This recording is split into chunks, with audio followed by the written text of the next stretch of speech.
8h48, on est un petit peu à la bourre, mais on va rattraper ça sans aucun problème. On a le plaisir ce matin de recevoir...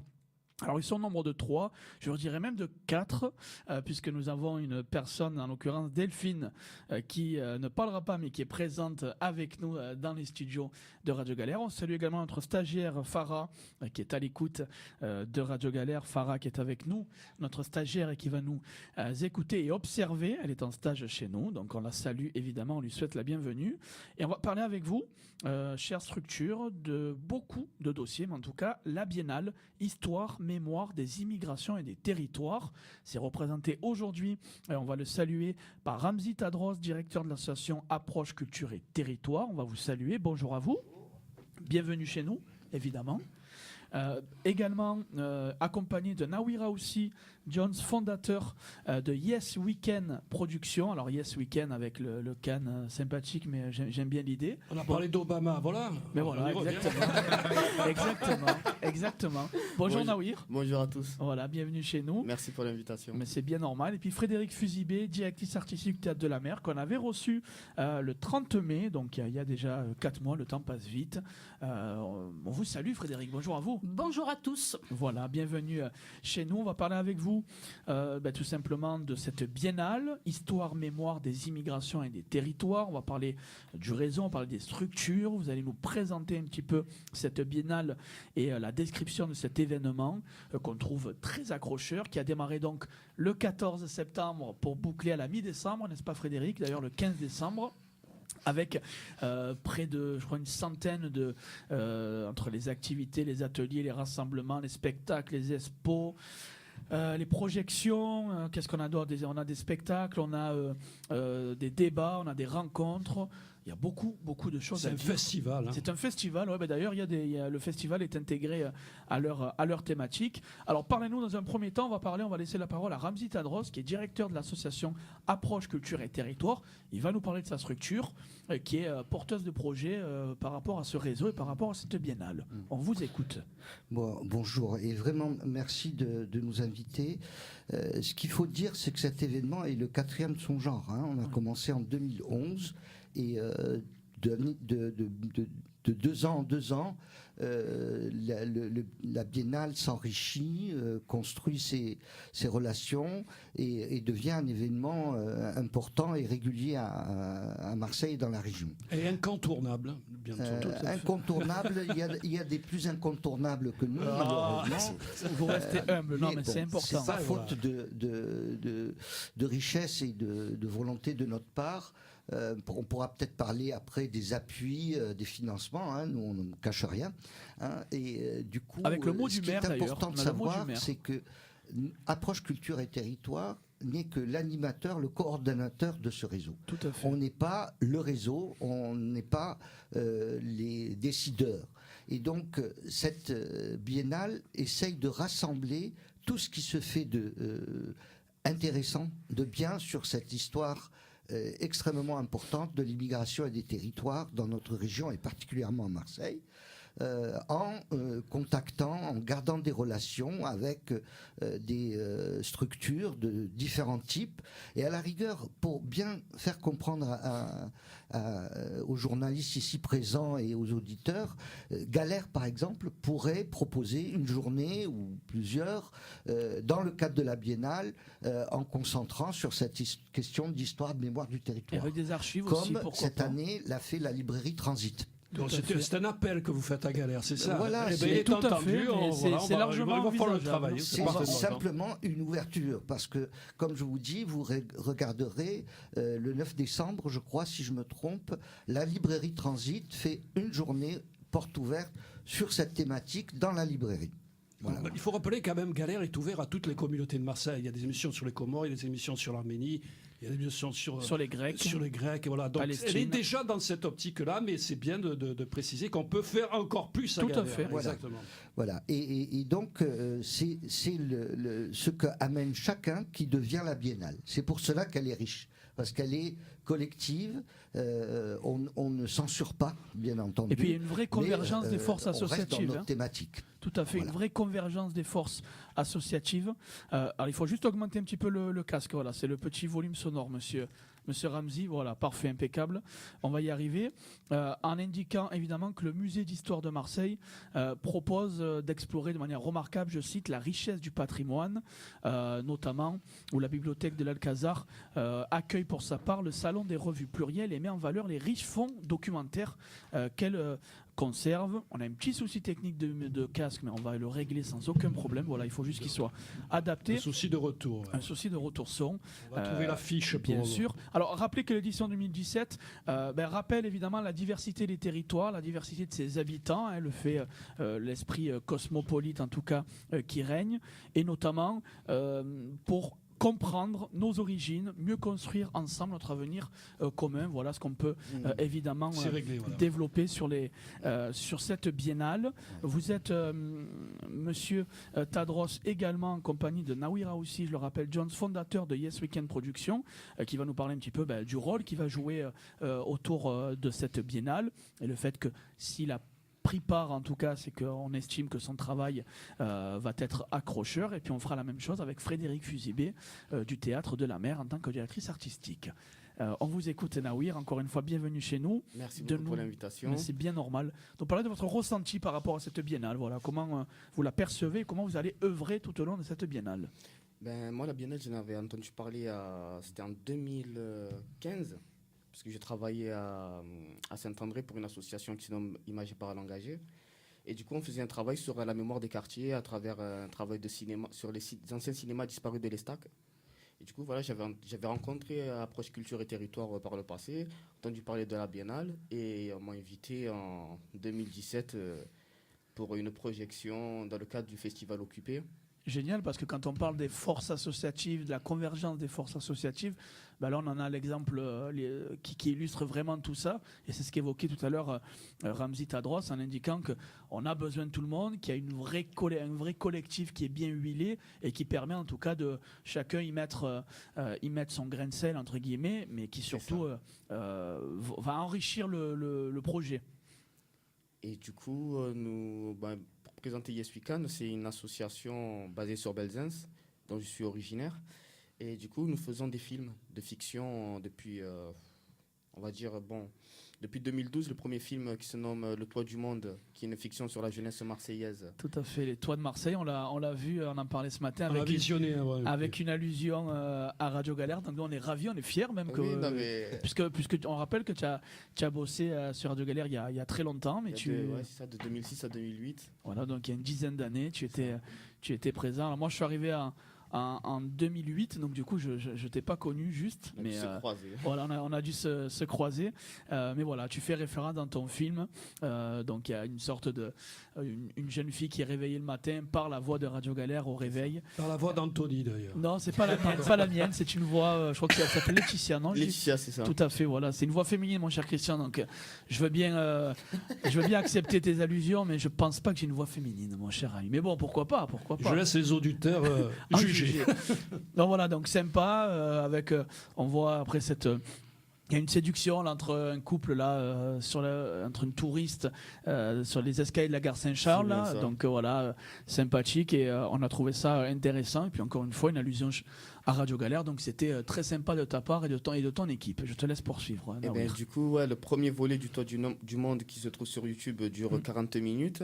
Ça parle de la jeunesse marseillaise avec différents personnages ici de différents milieux sociaux qui se rencontrent, qui vivent ensemble, qui affrontent les galères de la vie. Qui vont faire du sport.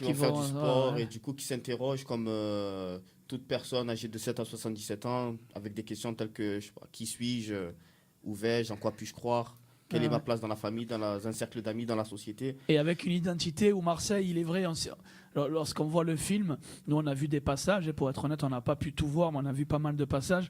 Et c'est vrai qu'on se reconnaît aussi en ça, ici tu es à Marseille, c'est comme ça. Il y a des clichés aussi, mais qui sont des clichés qui sont authentiques. Marseille est un des personnages central de tous mes films. On boucle le 5e film qu'on va présenter le 3 novembre pour le Festival Occupé au Polygone étoilé à 18h30. Ah, génial, on pourra t'inviter et tu nous feras la présentation du film fin octobre. Avec grand plaisir. Avec plaisir. Il va s'appeler Daramanana, qui veut dire merci beaucoup en afghan. Ça va parler de gentrification, une enquête policière, les conditions de travail avec une factrice au bord de la dépression, un agent immobilier qui est amené à virer les derniers propriétaires d'un immeuble de Belzins. Voilà, des portraits croisés.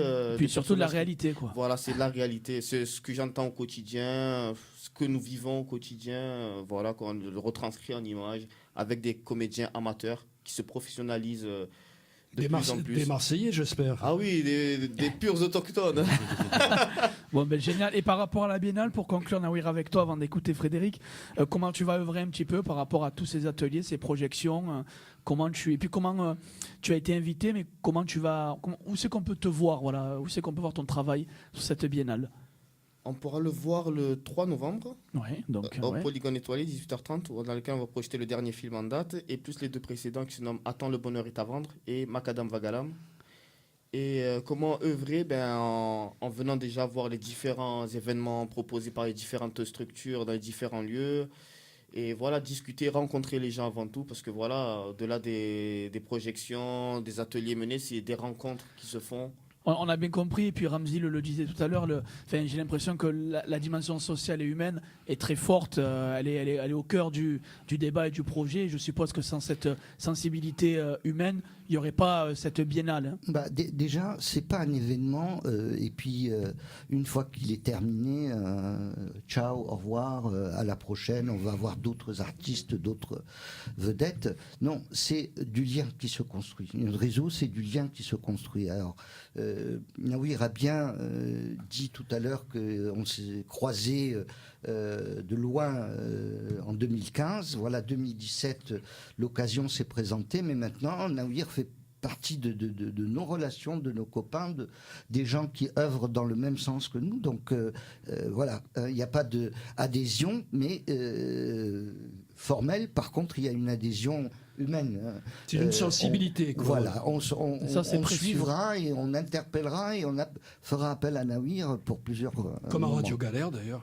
Bien sûr.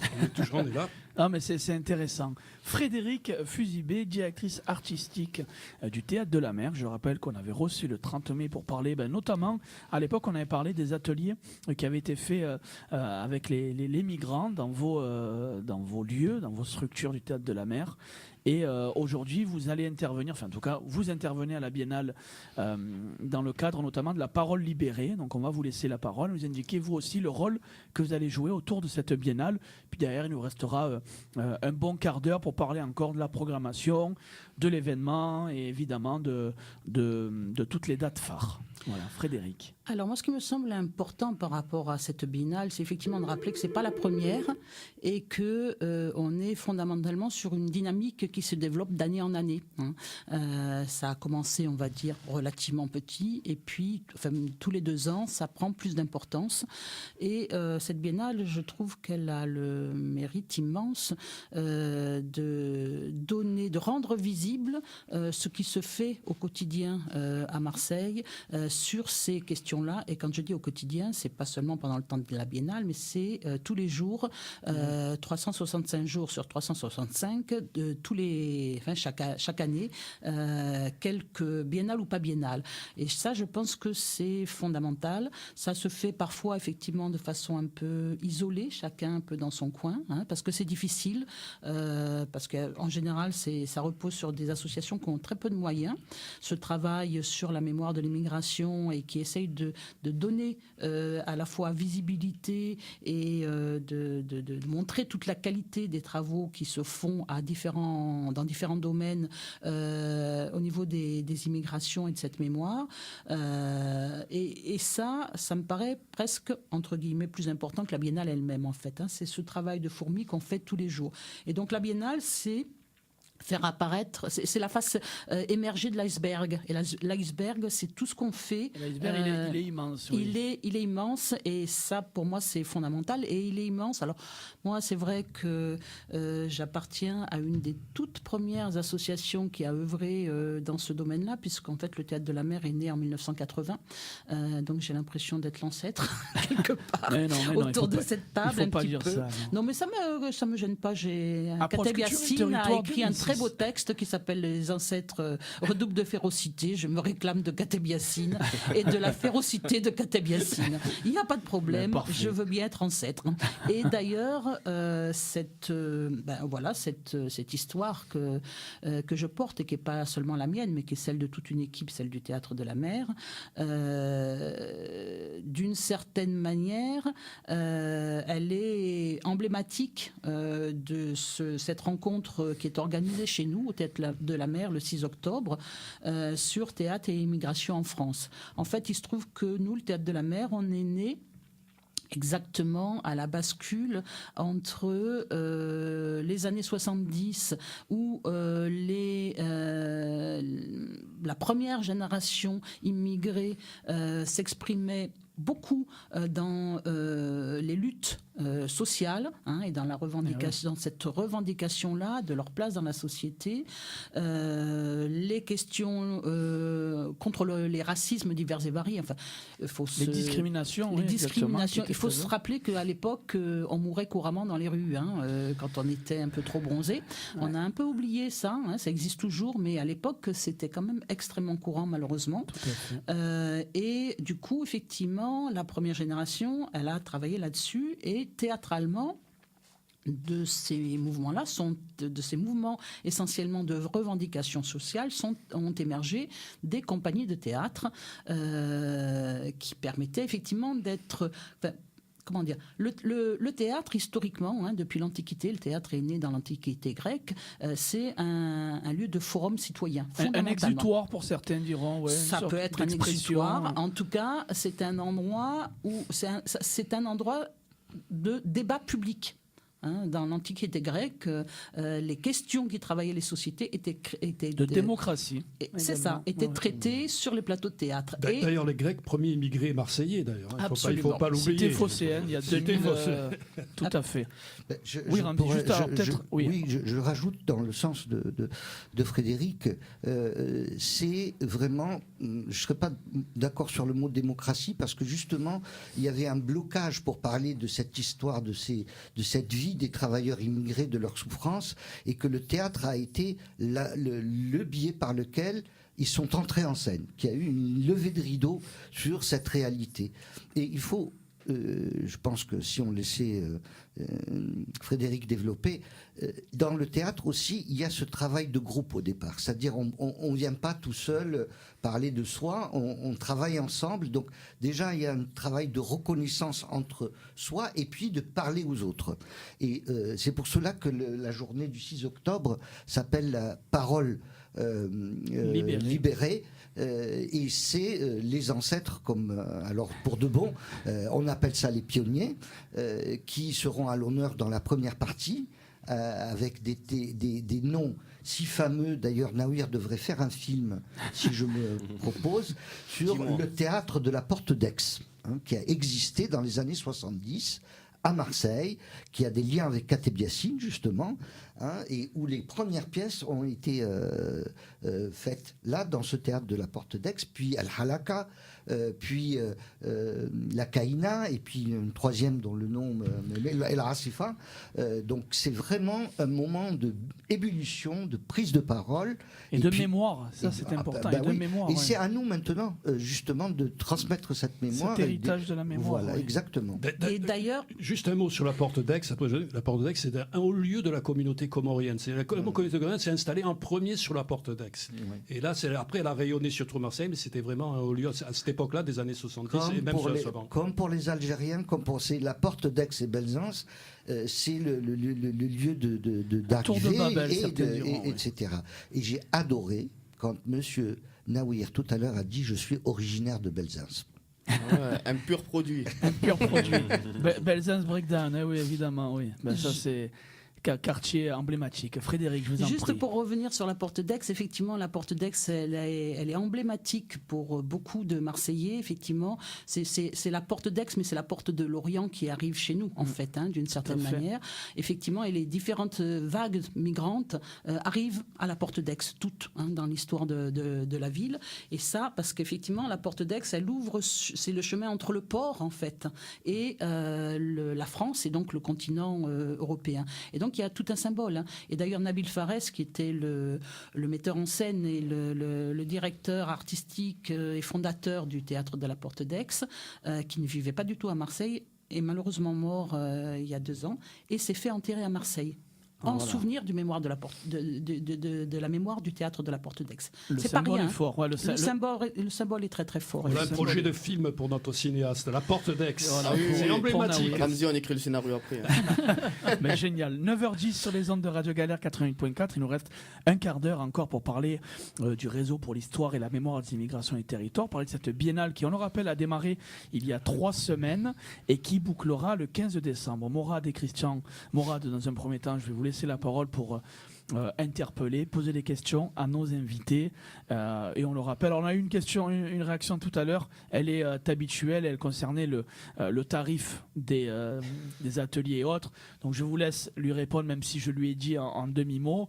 Mais évidemment, l'accès est gratuit. Exactement. La majorité des actions, sauf quelques participations par là. Sauf le théâtre de la mer, c'est ça. C'est vrai. Le théâtre de la mer, ça ne sera pas autant que le billet au MUSEM ou ailleurs. Oui, on est bien d'accord. Oui, après, vous êtes un réseau, donc chaque association, chaque événement applique un peu ses prix, mais j'imagine qu'il y a... Si je peux dire un mot à ce propos. Allez-y, je vous en prie. Puis Morad juste derrière. La rencontre sur la parole libérée est complètement gratuite. C'est toute la journée, de 14h à 22h, avec une première partie de débat. La date, s'il vous plaît, Frédéric. C'est le 6 octobre. Vendredi. Ce vendredi, dans 2 jours, donc. On rappelle l'adresse du théâtre de la mer. 53 rue de la Joliette. Voilà. Dans le quartier de Porte d'Aix, à 2 pas de la Porte d'Aix. On y revient toujours. À 300-400 mètres. Le berceau du monde. C'est ça. L'origine du monde. Il faut s'inscrire.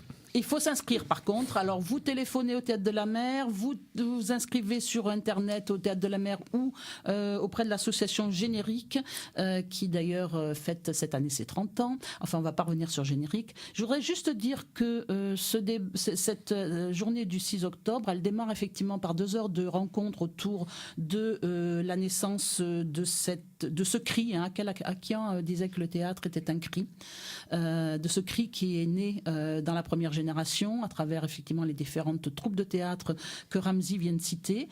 Mais je veux souligner que la deuxième partie de la rencontre porte sur l'expression à travers le théâtre, et donc le cri à travers le théâtre de la seconde génération, voire par moment maintenant, de la troisième génération. Donc en fait, on va balayer en 4 heures de rencontre, je ne sais pas comment on va faire. Hein.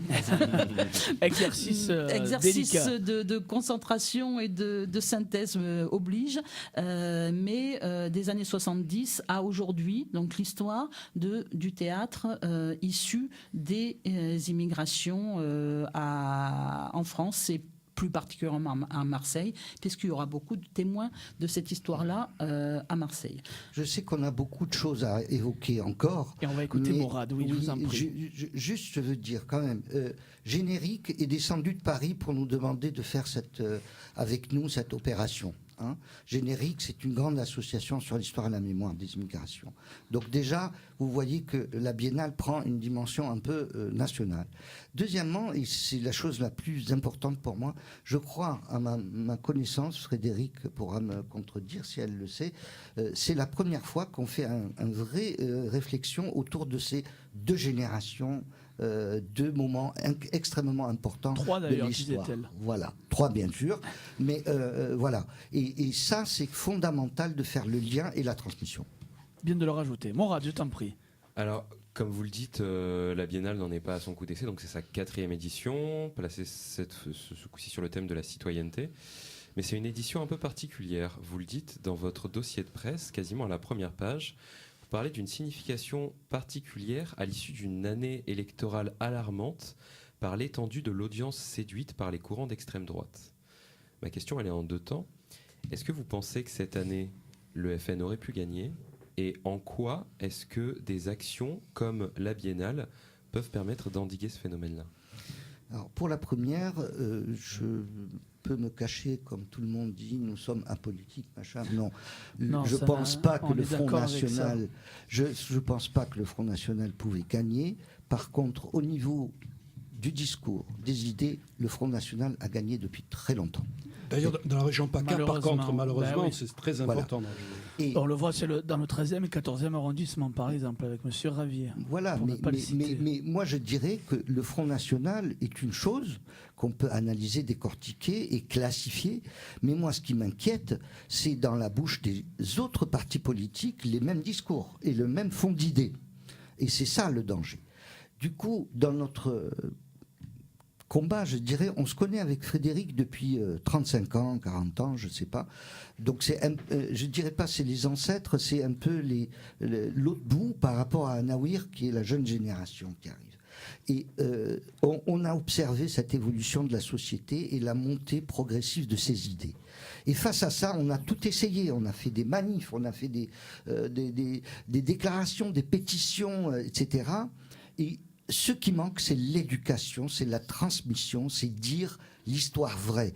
Il ne faut pas oublier que le Front National, la droite, l'extrême droite, mais aussi une partie de la gauche, se base sur l'idée d'une France idéale d'avant, où il n'y avait pas d'étrangers. Du Vercingétorix, c'est ça. Où la culture était unique. Ben, notre travail, c'est de démonter ça sur des bases scientifiques. L'histoire de la France est une histoire diverse. L'histoire de l'immigration est très ancienne. Et il n'y a que ce moyen, à mon avis, en s'ajoutant les uns aux autres, culture, théâtre, spectacle, historien. C'est pour cela que la Biennale est comme ça, riche de balades, etc., de raconter, de dire, de montrer la vérité, etc. Je peux multiplier les exemples, mais je pense vous avoir répondu. Je pense que si nous tous, on se saisissait de cette histoire, de cette mémoire vraie, sans occulter, sans oublier, quand on parle de l'Alcazar et de l'époque, je ne dis pas qu'il ne faut pas en parler, de l'Alcazar et de l'époque comment on appelle ça, du musical, il faut aussi parler de ce que c'était Belzunce en termes de création musicale de partout dans le monde, avec les 4 labels, Naouir parlera mieux que moi de ça, qui diffusaient de la musique arabo-andalouse, judéo-espagnole, arménienne, kabyle, arabe, etc. Et qui fabriquaient des disques. C'était une plateforme de production. Donc voilà. Donc l'arme, à moyen et à long terme, c'est ça. C'est l'éducation. Je suis tout à fait d'accord avec vous. Et d'ailleurs, si on remonte très loin, on est tous sortis d'Afrique. Hein. Et ça, on devrait l'apprendre très tôt à la maternelle. Je veux dire, si déjà à la maternelle, on apprenait aux petits-enfants qu'on est tous originaires d'Afrique, d'une même population de quelques centaines de personnes, à mon avis, ça travaillerait tout le long de l'éducation. Ça, ce n'est pas appris du tout, alors que c'est un fait scientifique prouvé, mais ce n'est nullement enseigné de la maternelle, ni ailleurs. Il faut attendre un certain moment pour avoir y assez. Je suis d'accord avec vous. C'est vraiment l'éducation qui peut réussir. Le plus grave, c'est que le président de la République le nie, ne le dit pas. Quand il parle de l'Afrique, ou que ce soit Sarkozy ou d'autres. Donc c'est d'en haut en bas l'éducation qu'il faut la faire. Oui, tout à fait. Exactement. Morad, oui. Je suis d'accord sur cette dimension éducative. J'ai l'impression qu'il y a aussi une très grande dimension de réhumanisation. Puisque c'est vrai que souvent dans les discours publics, on nous parle de flux, de vagues migratoires. On s'adresse à vous trois, évidemment, hein, Naouir, Frédéric et Ramzi. Moi, il y a quelques événements qui m'ont marqué. Mon petit événement coup de cœur, il se passe pas vraiment à Marseille, c'est à Ongles. C'est un colloque sur que sont-ils devenus, en fait. Ça reprend donc le parcours de familles immigrées harkis pour voir justement toute une piste de réflexion sur que sont-ils devenus aujourd'hui. Et j'ai trouvé cette démarche intéressante de leur rendre la parole. Et là, je m'adresse plus spécifiquement du coup à vous, Frédéric Fusibé. Oui. Dans le cadre de l'événement donc, qui se tient le 6 octobre, est-ce qu'il y a cette volonté aussi de réhumaniser, de rendre une parole que les discours publics ont volé quelque part ? C'est d'autant plus important qu'à l'occasion de l'organisation de cette rencontre, on a malheureusement été obligé de constater à quel point il était urgent en fait de récolter et de redonner parole à un tas de gens, parce que déjà sur la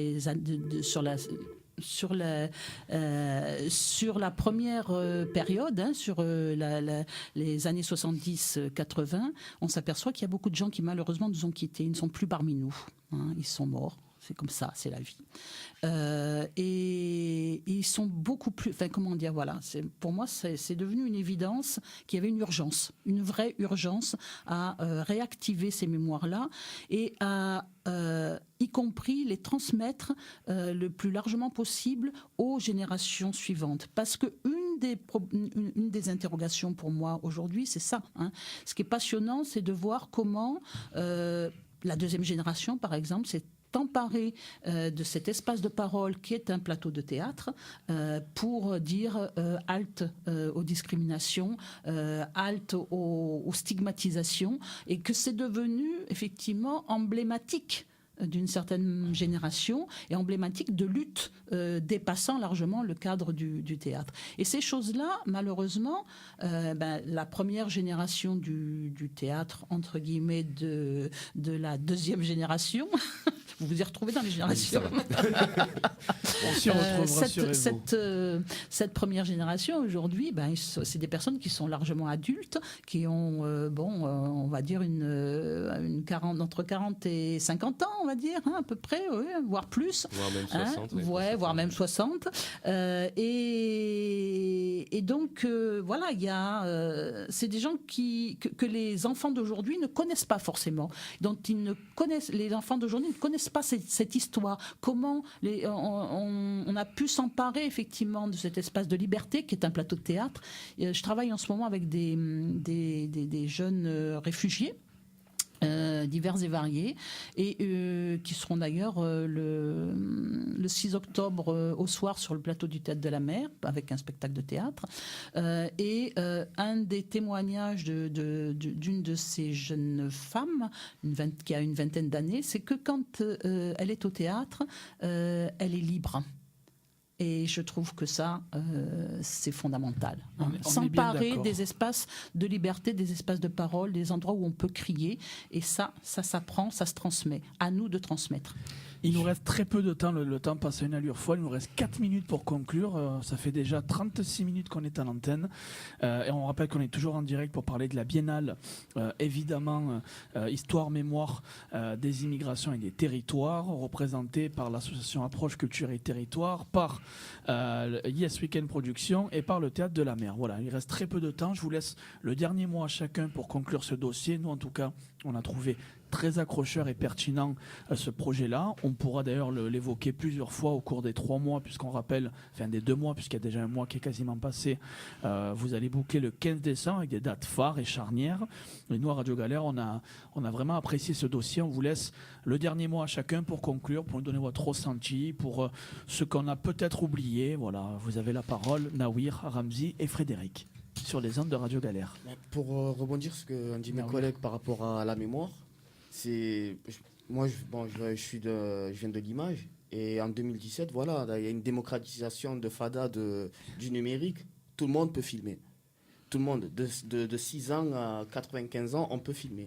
Donc du coup, on est témoin de tout ce qui se passe aujourd'hui, et toutes les images que nous faisons. Par exemple, on filme un territoire, je filme Belzins. Pour moi, c'est au-delà de raconter des histoires des gens lambda, des gens du quotidien, c'est filmer un lieu, un territoire qui est amené à changer avec... Belzins, c'est pas l'Alcazar. Voilà, il y a d'autres choses que l'Alcazar. Il y a plein de choses. Plein de ruelles, c'est historique. Pas que Belzins, je parle.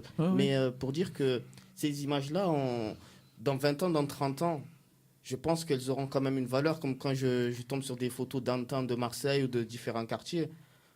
C'est des documents, c'est des documents d'archives précieuses, pour que nos enfants, nos petits-enfants puissent dire, bon voilà, regarde, ce que papy ou quoi a filmé, il y avait ces gens-là, telle population qui vivait ici, qui ont travaillé ici, qui ont vécu des choses et qui ont parlé. Et du coup, voilà, c'est... Puis ça a aussi valeur de témoignage, je trouve, juste 2 petites minutes, sur l'incroyable diversité qu'il peut y avoir aujourd'hui à Marseille. Dans votre premier film, on a une sorte de triangle amoureux, je crois que c'est entre Bettine, Aimé... Voire même un polygone amoureux, oui. C'est ça, et c'est donc entre une jeune fille noire, une jeune fille blanche, et un homme qui fait vaguement penser à un maghrébin.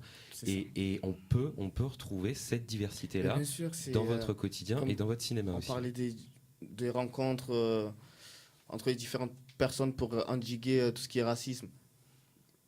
Pour moi, la solution, c'est parler avec les gens, se rencontrer avant tout. pour casser certaines barrières, certains clichés qu'on peut avoir par une telle éducation ou par ce qu'on peut entendre à la télé ou par certains médias. C'est rencontrer les gens avant tout, créer un lien avant tout pour endiguer tout ça, quoi. Oui, je voudrais dire par rapport à la diversité que la diversité, elle est aussi dans les quartiers qu'on n'identifie pas comme diversifiés. Hein. La diversité, c'est aussi dans cette diversité des quartiers, des zones, des villes, des types de territoires, et que le festival la biennale qui est proposée là en ce moment, elle essaye de couvrir aussi des quartiers très différents et des lieux institutionnels comme des lieux entre guillemets quasi souterrains, hein, des petites associations que personne ne connaît, qui sont appelées à devenir grandes. Et cette diversité-là, elle est emblématique de la ville de Marseille et du monde aujourd'hui. On est content ou on n'en est pas content, c'est l'avenir du monde, tout le monde le sait. Alors faisons avec et emparons-nous de l'immense richesse que ça représente. Moi, pour conclure, je suis tenté de dire que cette émission ne suffit pas pour parler de tout ça. Par exemple, vous avez cité Ongle. Ongle, c'est une histoire merveilleuse. Donc là, on n'a pas le temps.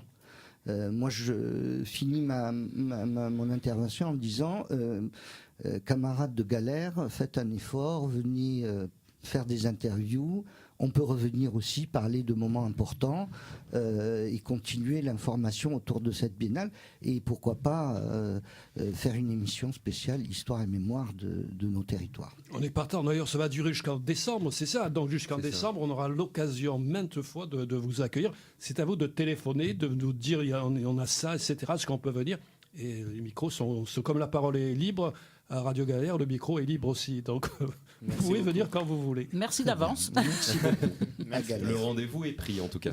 Les rendez-vous sont pris. On va poursuivre 2-3 minutes. Là, on a un petit retard avec nos invités qui arrivent. Donc, on a 2-3 minutes de disponibles finalement. Il suffit de demander. Et voilà.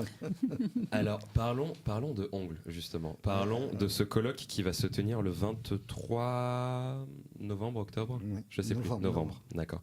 Est-ce que vous pouvez nous raconter justement l'histoire de ces immigrants harkis qui sont arrivés à Ongle en 1962? Oui, très rapidement. Hein. 4 minutes. C'est une très belle histoire et qui fait que justement on va vers l'humanité et on intègre l'histoire commune, ce qu'ont subi les gens. En fait, c'est un officier français qui était en Algérie, qui administrait tout un territoire. Il reçoit l'ordre au moment des indépendances donc d'accompagner tous les Français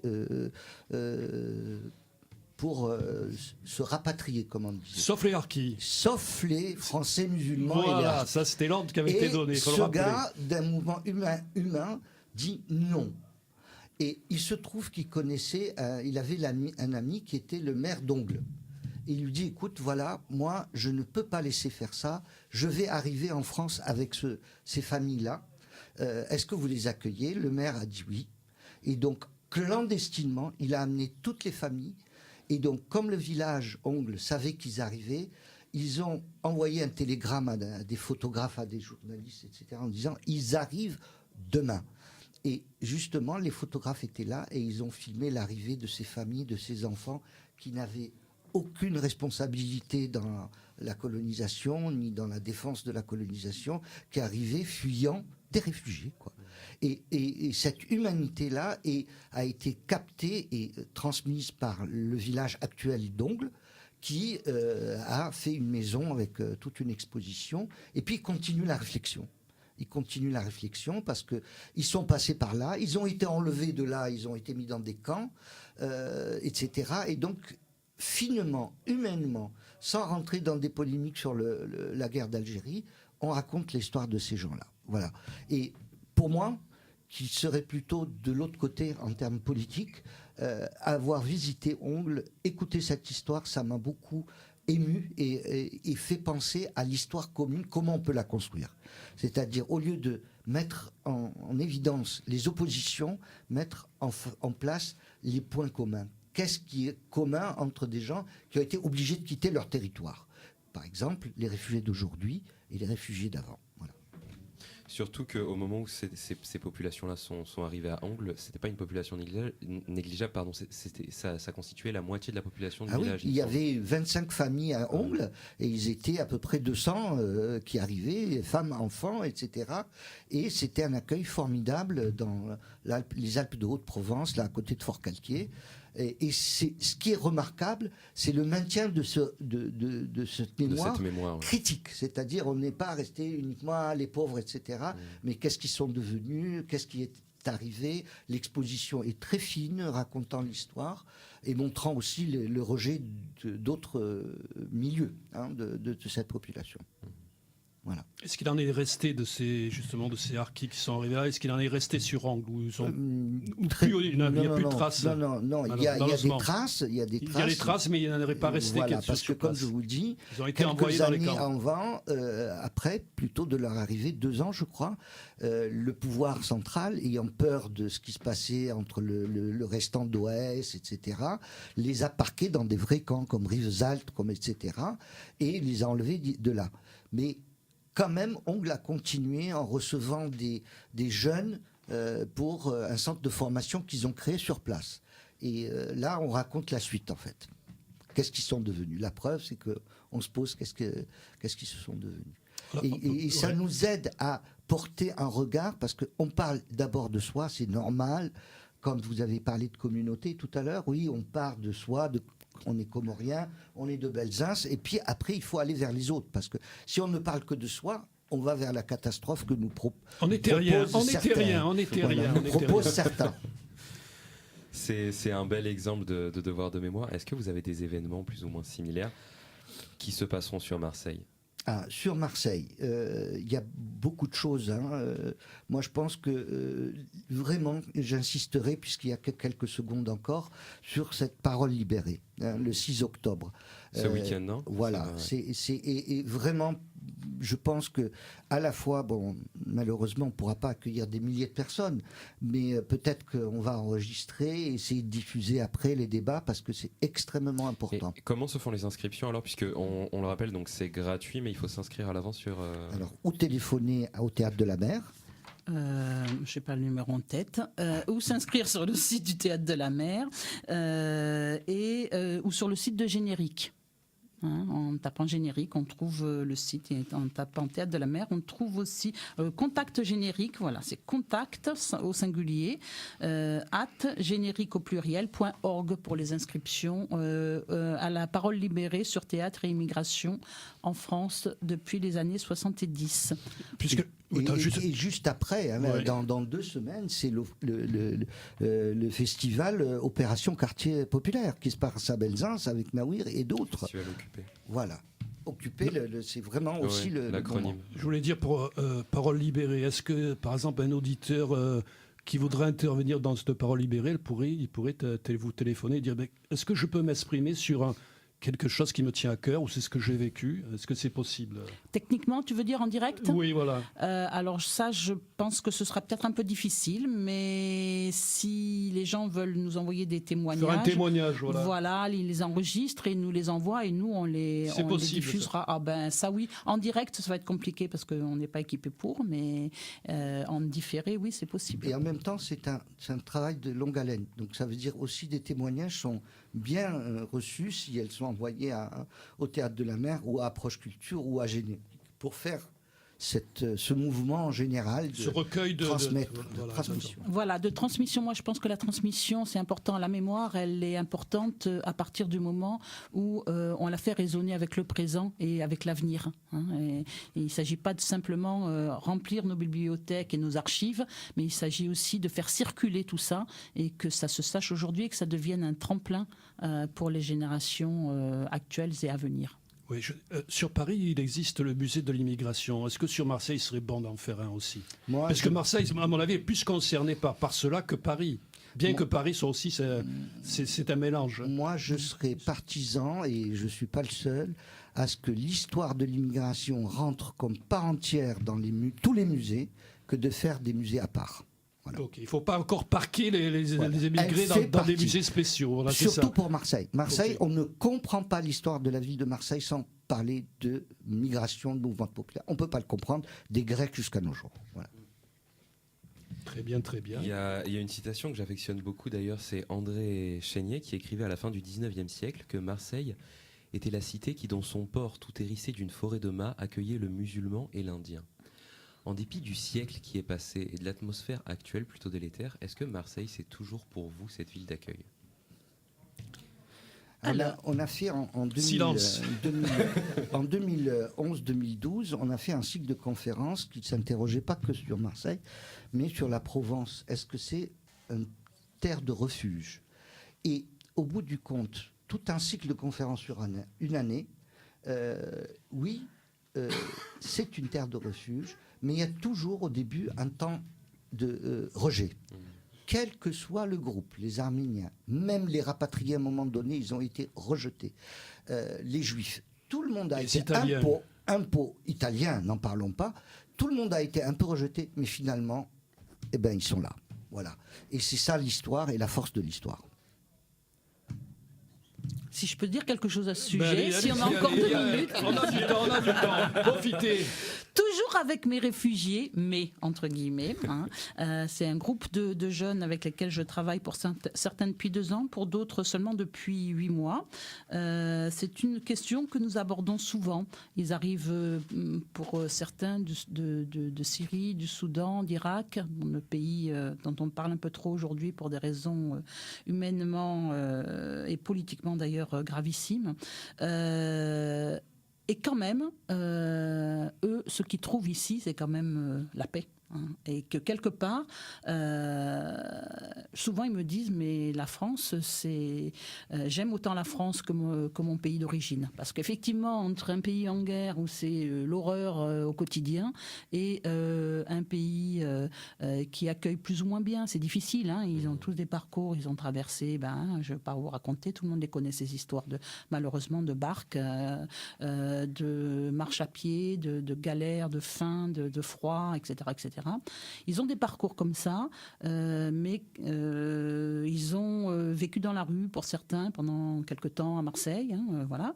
Mais néanmoins, ils sont contents d'être ici, parce qu'ils trouvent une certaine sécurité et puis un espace de liberté pour certains. Parfait. Merci. Voilà, du coup, on a dépassé de 10 minutes et c'était avec grand plaisir. On aurait pu continuer encore. On aurait pu continuer. On remercie en tout cas. On rappelle que la Biennale a démarré le 14 septembre. Elle bouclera le 15 décembre. Je vous invite à aller sur le net. Vous tapez la Biennale, vous tapez le réseau, vous mettez RH, MIT, je dis pas de bêtises, oui, c'est ça. Et vous avez toutes les informations.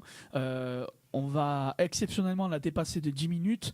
On a eu un petit souci avec le programmateur de la Festa des Suds qui a rencontré un problème et qui ne pourra pas être présent. Et par contre, on a les musiciens, les rappeurs du groupe La Méthode, le groupe de rap marseillais. Voilà, et on est ravis de les avoir. C'est plus intéressant. Voilà, on est ravis de les avoir. Ils sont avec nous, La Méthode, avec Pacdune et Caméléon. Donc, on va vous quitter, on vous remercie encore Ramzi, Nawir, Frédéric et Delphine qui n'est pas en coulisses. Voilà, en coulisses, on la salue.